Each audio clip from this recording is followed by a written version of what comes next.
welcome back to the Five Spot. I'm your host, Donovan McNabb, joined with Armando Segura, and we're going to dive right into the Monday night shellacking, so to speak, from the Giants and the Seattle Seahawks. Everything that I was expecting from the Seattle Seahawks, I've seen last night. Running the football with Kenneth Walker, Geno Smith being efficient, even though he suffered an injury. Defense applying pressure to a struggling offense from the New York Giants. To me, when I watch this game, it starts with Geno Smith. Geno Smith coming back to New York, where he was drafted to the Jets, but being in a stadium in which he played with the Giants, played with the Jets, and played with other couple teams. This was his get-back game. And the way that things started early on was a little bit sloppy, but as things continued on, Geno began to get efficient, 13 of 20 passing, getting one touchdown to DK Metcalf on a nice kind of no-look throw in the right corner. And defensively, I was impressed by what I seen from their secondary for the Seattle Seahawks. Witherspoon and, guys applying pressure on the opposing receivers. We're getting pressure up front from the defensive line, which all night just kind of confused Daniel Jones. And I think at this particular point, there's a lot of questions going on right now in New York, starting with their head coach and Ryan Dable.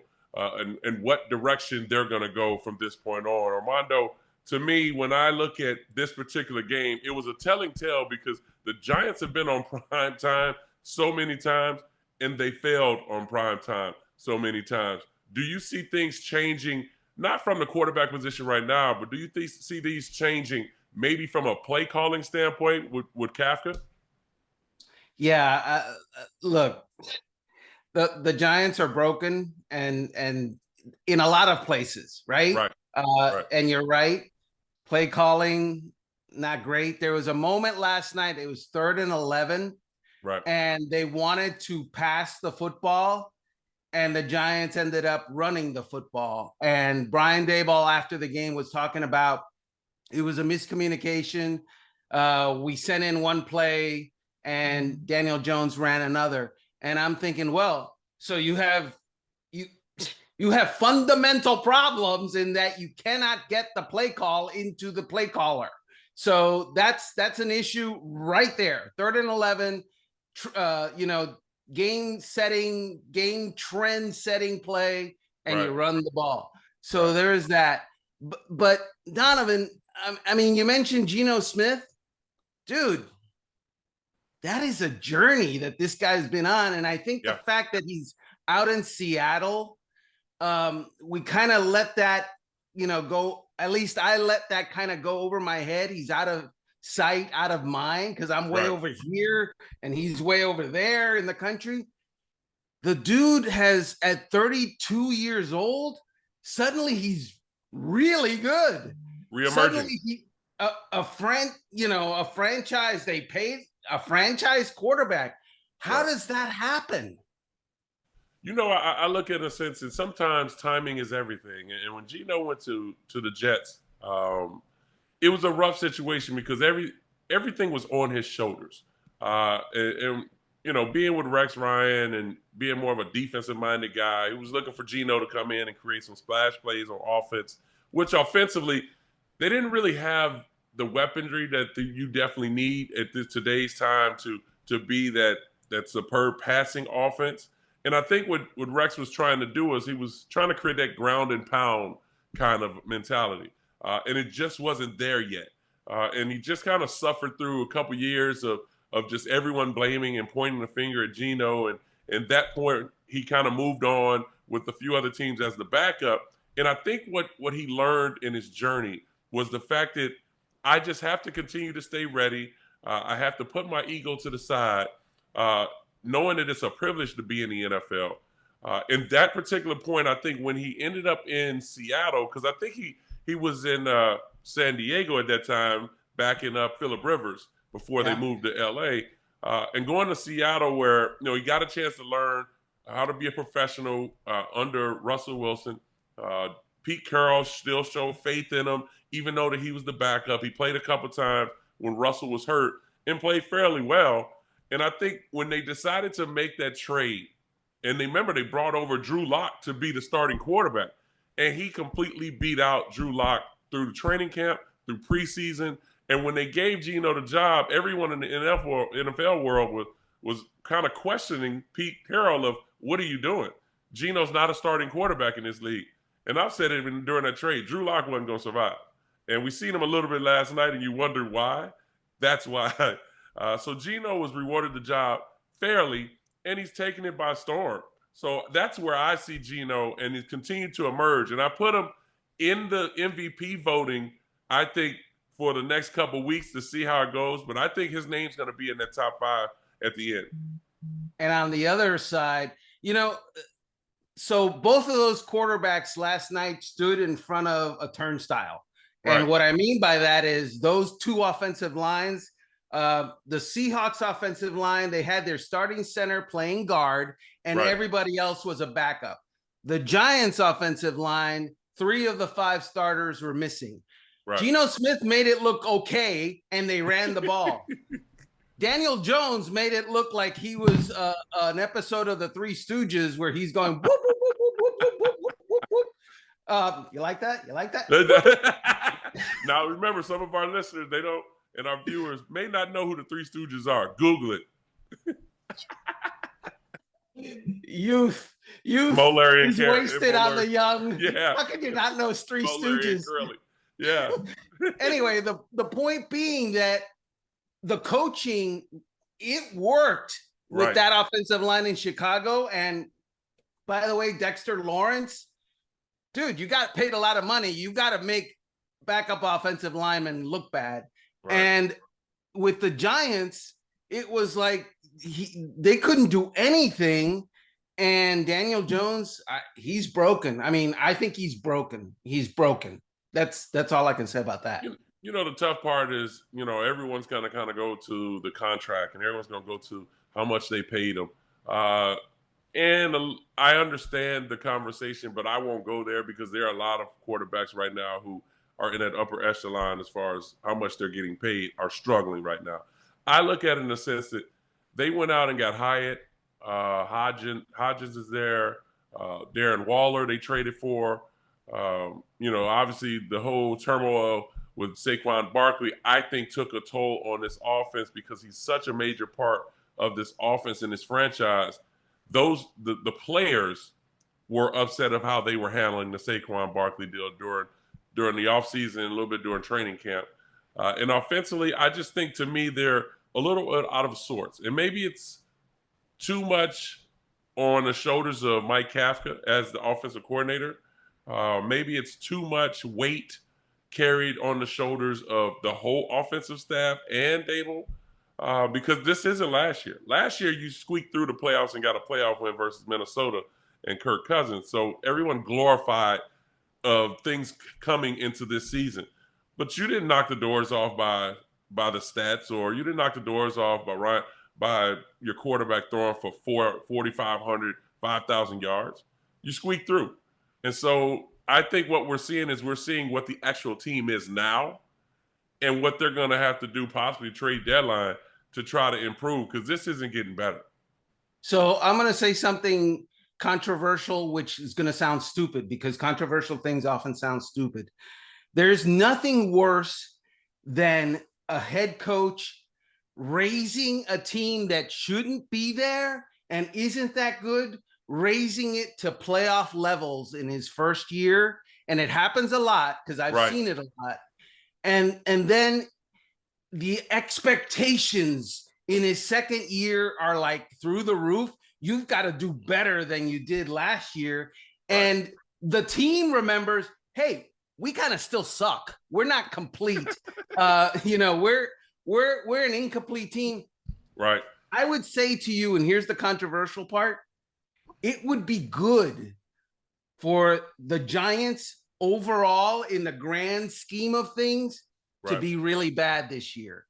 And the reason I say that is Brian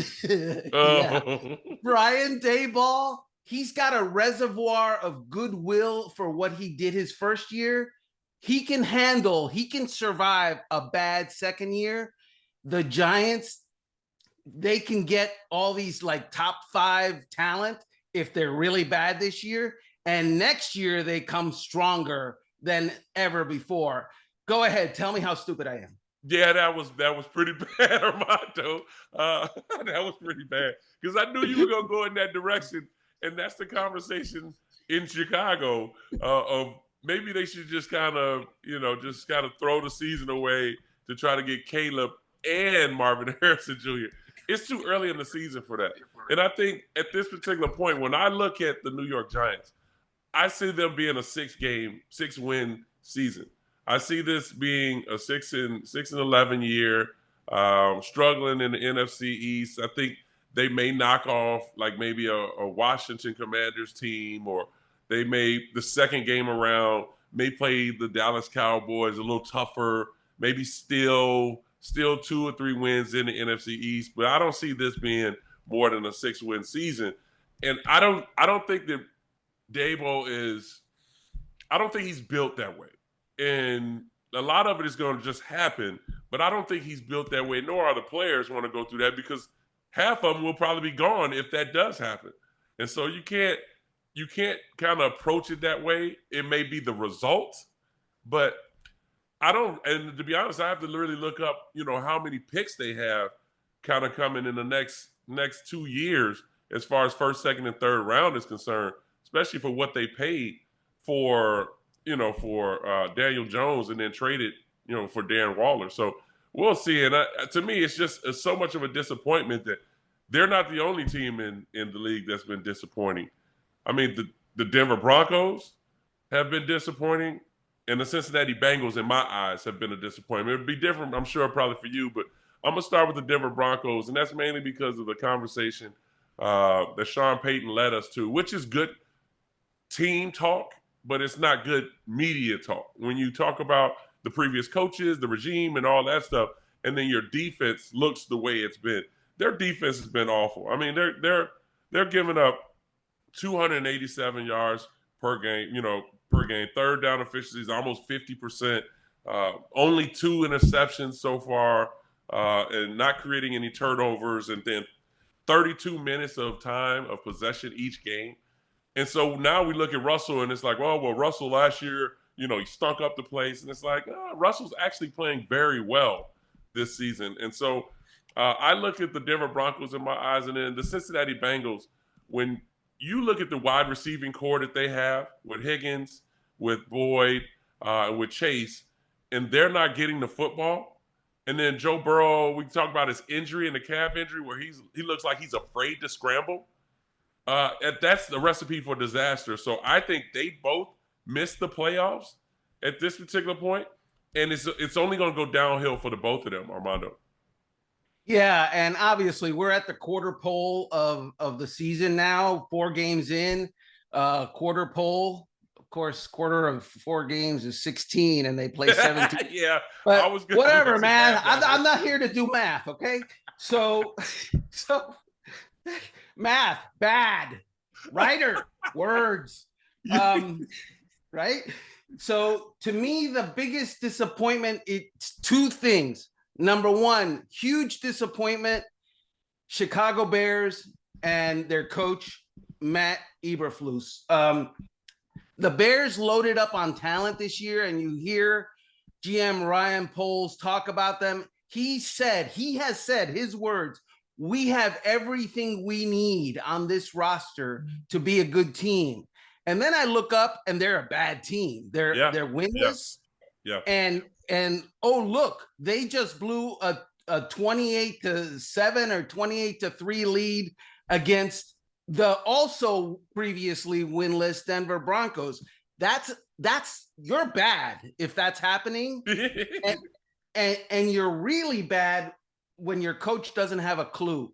And Matt Eberflus, he may be a good defensive coach, but he wasn't aware. Their defense stinks. Yeah. And okay, I was giving him something that maybe he doesn't deserve. Now let's just go all in, Armando. Let's go. Okay, he's bad on everything. And the thing is, he doesn't have an idea of how to approach things. Right. The Chase Claypool saga, reporters after the game asking him why is Chase Claypool not here? Right. Well, he stayed home. Did you tell him to stay home? No. The team later has to correct the coach. Yes, we did tell him to stay home. Is he going to be here this week? Yes.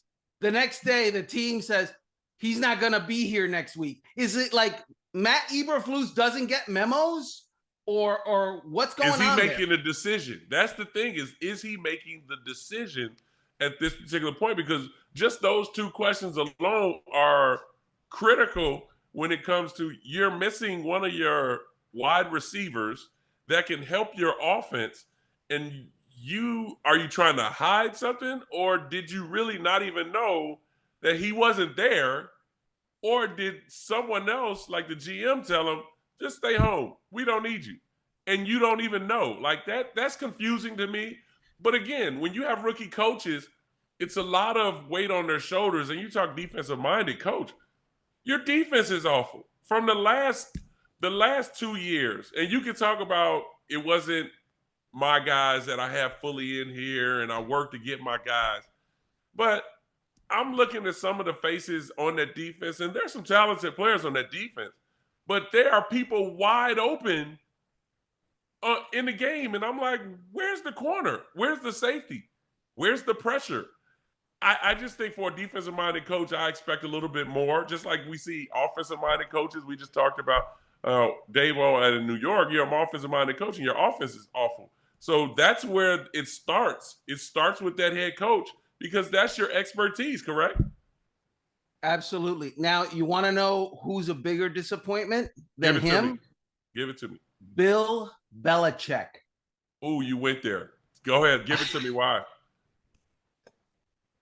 The Dallas Cowboys, fresh off of a terrible loss to the Arizona Cardinals, brought Bill Belichick to Dallas, to Fort Worth, and put Bill Belichick over their knee and started spanking him. That was the worst loss in the Bill Belichick era. Right. And now you start to wonder, is Bill Belichick going to be the head coach of the New England Patriots after this season? If that team finishes last, like they might, if that team doesn't play well like they're supposed to, right. If Mac Jones once again doesn't get developed for the second year in a row, if the defense isn't that good and now it's injured, what is Bill Belichick bringing? And this goes all the way back to 2020.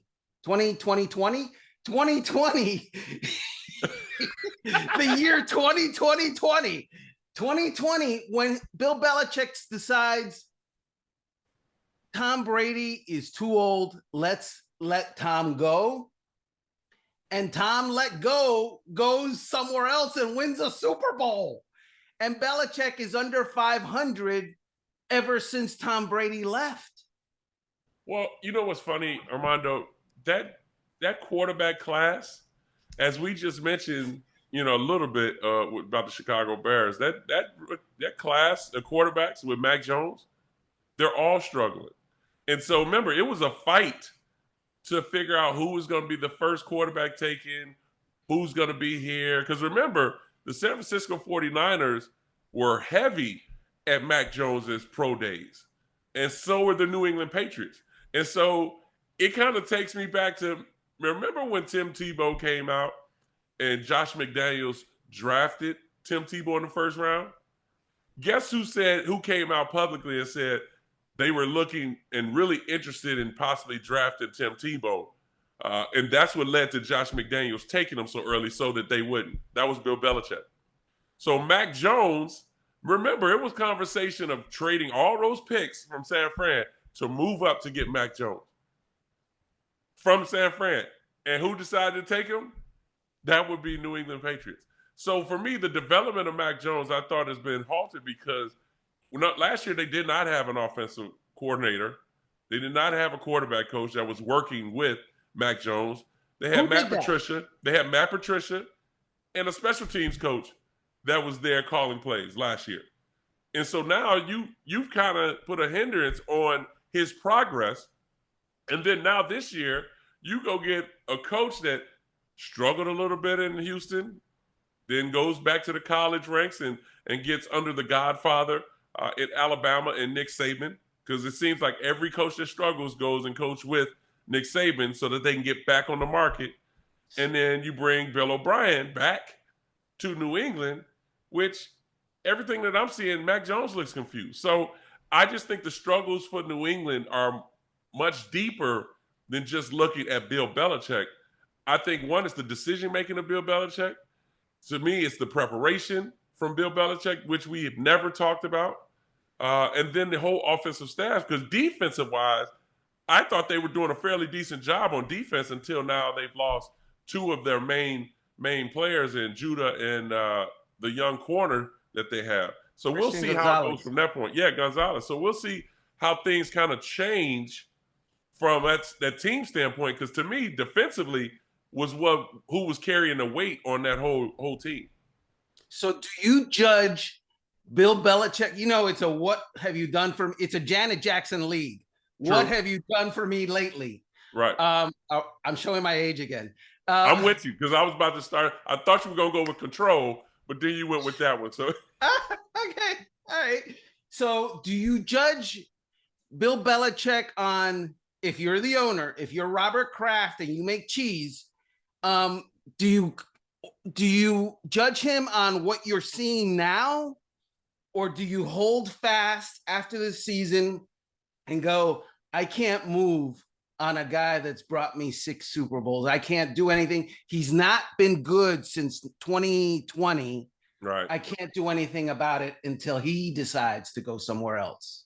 Well, I think there's going to be a big meeting. There's going to be a big meeting at the end of all this, however it turns out. I don't think they finish last in the East. I think that's going to be the Jets. And so at least that gives them a little bit of grace period, finishing third behind the Dolphins and behind the Buffalo Bills. So I still think they're more of a 7-8 win season type for New England, which at this particular point, if they steal 2 and maybe get 9, possibly 10, they find themselves in that hunt to slide in.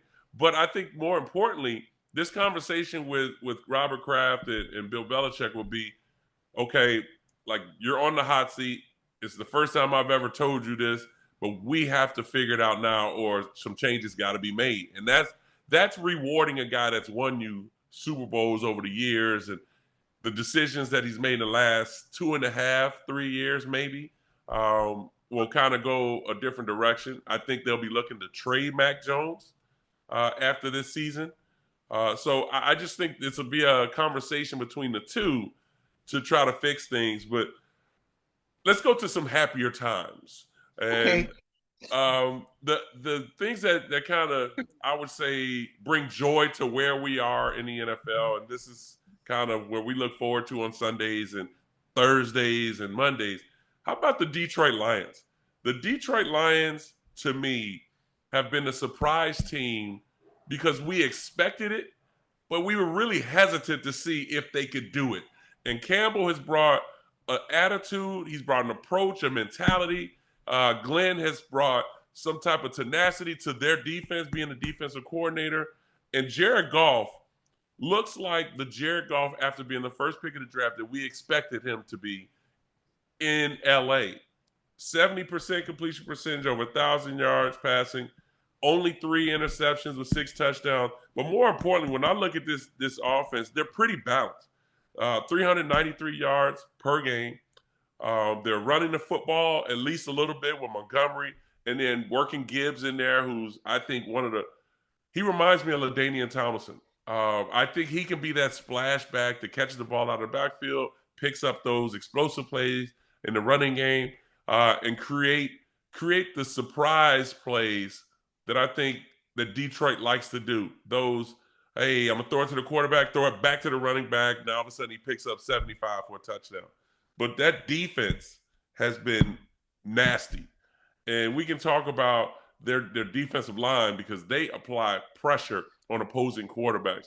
I mean, for what I've seen so far, they've only given up 219 yards passing per game with 60 yards on the ground.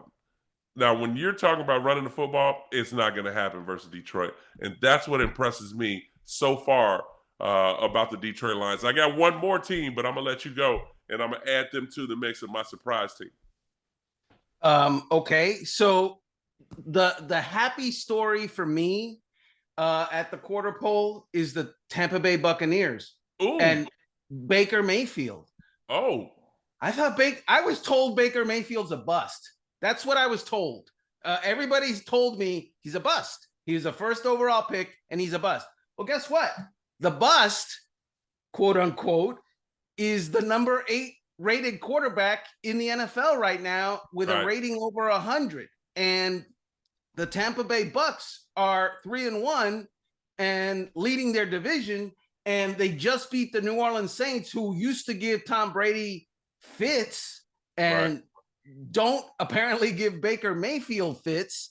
I mean, Todd Bowles, God bless you, brother. Thank you so much for being good again. Thank you. Because I was told Todd Bowles is on the hot seat. And he's taken a big crap on that seat and decided, no, I'm throwing this crap-filled seat out of the house. And it's a throne right now for him, that hot seat. So to me, they have a very solid defense. Their offensive line woes of a year ago, not perfect, but still much better. They have talent at wide receiver. They have a solid, not great, but solid running game. And Baker Mayfield isn't playing like he's played, at the end at Cleveland. He's not playing like he played with the Panthers. Right. He's more than functional. Well, you know what? Hopefully he did throw that crappy seed out, because that might stink a little later. But you know what Baker Mayfield reminds me of? Geno Smith. Being in different destinations and waiting his opportunity and then competing hard for that spot. And when he was now given that spot after a few locations, he's starting to flourish a little bit. Now he does have receivers in Godwin. I would like to see a little bit more out of Mike Evans. Mike Evans looked a little slow out there on the football field right now, and I know he was trying to get a new contract. But I'm surprised at the way they're playing as well. Another team that I'm looking at, and you talked about where he is statistically. How about C.J. Stroud? And this is a guy that's a rookie. With the Houston Texans, and big shout out to D'Amico Ryan, because he's showing that for African-American head coach, young guy that people kind of put the expectations on because of what he was able to accomplish in San Francisco. They were thinking of what we've seen from Saleh out there, Robert Saleh in San Fran, and him getting the job with the Jets, that maybe it was the players, it wasn't the coach. Well, D'Amico Ryan now has drafted a bunch of young guys and got them to buy into the aggressive approach. Anderson is a beast from the defensive end position. He may be the next Micah Parsons. And I look at C.J. Stroud in a way, because for a rookie to come in, you usually see half of the field. And you're reading things out, and as things begin to open up, it's almost like a breath of fresh air. Hey, play action, eliminate 1, go to 2, move up in the pocket, boom, hit your check down. Next play, you come back, you see the blitz, get the ball out high, completion. You're seeing the ball be completed, so that helps your confidence. This young man is completing 62% of his passes with 6 touchdown passes, 0 turnovers. How many times can we say for most quarterbacks in the league in their first, second, maybe even third year in the league, to start the season out with 0 turnovers for a team that no one expected to do anything this season? And I was so impressed by the way he's been throwing the football from the pocket. I had said it in the draft. I thought he was the best pocket passer coming out in this last year's draft. I loved Bryce Young, don't get me wrong. He was a total package. But the thing that stood out to me, because everyone questioned about C.J. Stroud, was his mobility. He's 3rd on the team in rushing right now. Only 14 carries for 51 yards, but that kind of answers and checks off the box if he's mobile. And so he's playing with, I would say Schultz is probably the biggest name on offense from the tight end from Dallas, because the rest of his receivers are not big names, and he has over 1,200 yards passing. So I'm impressed with D'Amico Ryans and this football team out in Houston. You know who deserves a statue being built outside NRG Stadium where the Houston Texans play? I'm going to throw a name at you. You're going to be surprised. Lovie Smith. And why does Lovie Smith deserve a statue outside? Hey, old man winner with the gray beard. I love it. Father Time. He looks like freaking Father Time. It's like, but having said that, so last year in his first and last year as the head coach of the Houston Texans, Lovie Smith's team beat somebody. I forget who it was. 32-31 in the final game of the season. And that victory, meaningless though it seemed, meant that the Houston Texans no longer had the number 1 overall pick in the draft, but rather the 2nd overall pick in the draft. And so that gave, the Chicago Bears the top pick, and they traded it to Carolina, and Carolina picked Bryce Young. Well, that win is the reason that the Houston Texans have CJ Stroud, who happens to be right now, as you have very well described, the best rookie quarterback in the class so far. Thank you, Lovey. Appreciate you, man. He took a lot of crap. He took a lot of heat. Oh, yeah. And yet, and obviously he didn't plan this. I get it. It just worked out that way. But man, they talk about things working out on your behalf so far. And I like CJ Stroud's demeanor. Yes. That kid, he's got the it thing, right? Yeah. I mean, you can tell when you see the it thing in a quarterback. It's funny because the things that people don't understand about quarterbacks and playing a position, it's much more than just being out on the field. It's being respected by your players, doing things that are kind of unexpected. This young man invites his offense over to his house. Now, give or take, this young man is 22 years old, possibly 22, 23 years old, if that.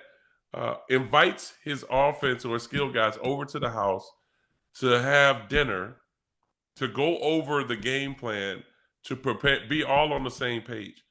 Now, give or take, he's not married, he's single. He just got his house in Houston. I don't know if he has a chef or not, so I'm sure it's either food going to be catered or he has someone there cooking for him. And he invites them over, which the team comes over, and this is a weekly thing. So now what we see on the field is the chemistry, the bond, the trust that their quarterback is well prepared and going to lead them to victory. And his press conference, his answers at his press conference come off as if he's been in the league for over 6 or 7 years. And I'm so impressed by the way he carries himself. I'm so impressed by the way he stands up and he talks to the media. His chin is high. He's talking with confidence. And the thing that stood out to me in his press conference when he said, I know that our fans have come here to watch something special, to basically to see something that they want to cheer for, and we're going to give it to them. And I'm going to make sure that we continue to give them that every opportunity we have. That right there is somebody that I think we need to really focus on, because he's the grown man in the room right now. He is the grown man in the room, and I'm really impressed by the way he carries himself. And fans are connecting with him in Houston because he also said, I think, I'm also a fan. I'm a fan of the Lakers, and when they lose, it hurts me. And I don't want our fans to feel that way about us. If I'm a Houston Texans fan, I'm thinking my quarterback understands how I feel. True. He knows how I feel on Sunday night if they lay an egg. So I think that kind of connects him to the community a little bit. And, at least the fandom, not necessarily the community, but the fandom. He gets it, man. It's great. So where are we going from here? Who's going up? Who's ascending, you think? Although they suffered a loss last week, I'm going to say the Miami Dolphins are ascending because I think I look at their schedule. and this is perfect opportunity for them to bounce back. And people are going to talk about them getting to 70 points, and then also now struggling, in Buffalo, so to speak. I think this is a perfect opportunity for them going forward. And I think in the NFC, I look at the Philadelphia Eagles taking that extra step to win a game like they did versus the Commanders. And shout out to Eric Bieniemy of just having his team prepared. But I think this is now the time where you start to see the Philadelphia Eagles start to climb because of what we've seen this past weekend in their passing game, not the running game. Because remember, the last couple of weeks, DeAndre Swift, Gainwell, those guys are picking up big yards from in the running game. But from the passing game, what we've seen with A.J. Brown, Devontae Smith, Guider, all those guys, I think they're going to now start to climb. So keep an eye on those two particular teams. How about you? So this is going to sound strange because I think he's already on the national scene, but I just like Purdy out in San Francisco. I mean, we don't recognize the fact that he's only started like 9 games in the regular season. And been undefeated, right? Right. He's 9-0. Yeah. And like I was talking to an NFL personnel guy last week, and I said, "What do you think of Purdy?" And he said, "Well, he's a game manager." Yes. And that kind of took me aback because, dang, okay, so he's a game manager, but he's got he leads the NFL right now, Donovan, with a quarterback rating of 115.1. That's your game manager? Last week he was 20 of 21. Yeah. I mean, he couldn't miss. 20 of 21, 283 yards, 1 touchdown, no interceptions. For a game manager, give me that game manager. And I think it's going to get better because he's young. He's a kid. He doesn't know what he doesn't know. And and he's surrounded by great players. Yeah. I love the kid. I just love him. So just last question. Game manager, let me just start with game manager is not a bad thing. Now, check down Charlie is a bad thing. But game manager, because he's efficient. He's reading out the defense and doing what the coach expects him to do. He's protecting the football and putting in the ball in the hands of his playmakers outside. That's a game manager. That's what a successful quarterback is in today's game. You're not asking him to win the game. You're basically asking him not to lose the game. And that's where Brock Purdy has been. And he's the same type of quarterback that Kyle Shanahan loves. And that's why he has him out there over Trey Lance and over Sam Darnold, because he can do that. And so I look at it in a sense for where the NFL is right now overall. We could talk Brock Purdy, and Brock Purdy was Mr. Irrelevant. He wasn't a first-round pick or the first pick of the draft. He's doing what he's supposed to do. You look at Tua Tagovailoa, what he's doing in the second year of that offense under Mike McDaniels. It's been quite impressive. Yes, they kind of hit a little bump in Buffalo, which was expected because Buffalo has dominated the Miami Dolphins over the years, especially playing out there at Orchard Park. And so I look at teams like that, and I look at the Philadelphia Eagles of what they've been doing. They've been fairly healthy so far, even though that they've suffered a few injuries, but the guys are coming back, and they're right now undefeated, rightfully so. The Dallas Cowboys have bounced back from their loss in Arizona. So I think overall there's some excitement of where we are in the NFL, and I look forward to talking more about it. Check us here at the 5 spot as we break things down of why teams look so bad and why they look great. Check us again here on Friday at the 5 spot.